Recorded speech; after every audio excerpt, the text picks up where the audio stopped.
Hey there, everyone. Welcome to Fantasy for the Ages, the show where a father and son get together and talk about fantasy, science fiction, and other nerdy things we enjoy. Today, it's a Just Jim episode. I'm bringing a book blast to you on something I've read recently, giving you my reactions. This is spoiler light, won't ruin the plot. If you've read the book, you'll understand things I'm talking about in another way. And if you haven't yet, this may give you an idea whether or not you should. If you enjoy this episode, as always, we ask that you like it down below, subscribe to our channel if you're not one of our many subscribers already, and check the show notes for all the other ways that you can interact with and support us here at Fantasy for the Ages. Thanks. I'm here to talk to you about another one of Stephen King's novels today, as I've been working my way through all of the books that I missed somehow over the years. This time, we're talking about 11/22/63.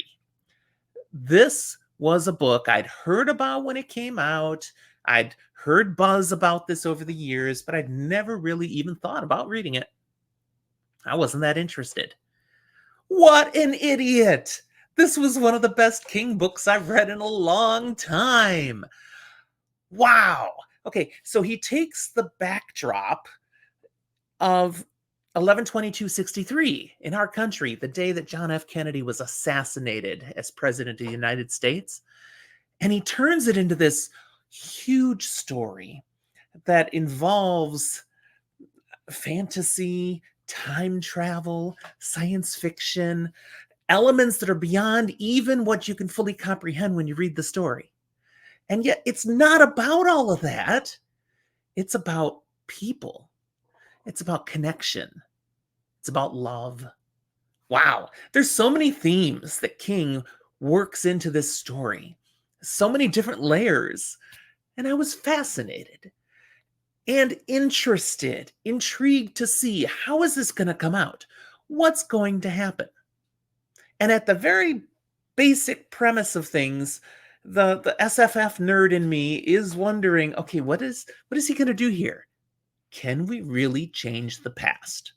Because come on, if you're a fan of science fiction or fantastical science fiction, speculative fiction, you've read things, lots of stuff on whether or not it's genuinely possible to change the past. Can you do it? One camp says, no way, it's impossible. Even if you could travel in time, you can't change the past because any changes you make would have already been made because the past is the past. Then you've got the whole thing about what about alternate timelines? Can you go back and change the past and therefore make a new future?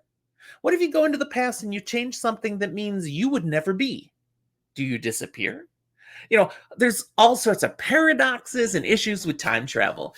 And Stephen King managed to do something in this book that respects all of that actually makes this make sense. Spoiler alert, people, I'm not telling you how. No way. You have to read this book, and I'm going to tell you, you have to read this book. It doesn't matter if you've read Stephen King and didn't like him. This is not the standard Stephen King fare that you may have seen elsewhere.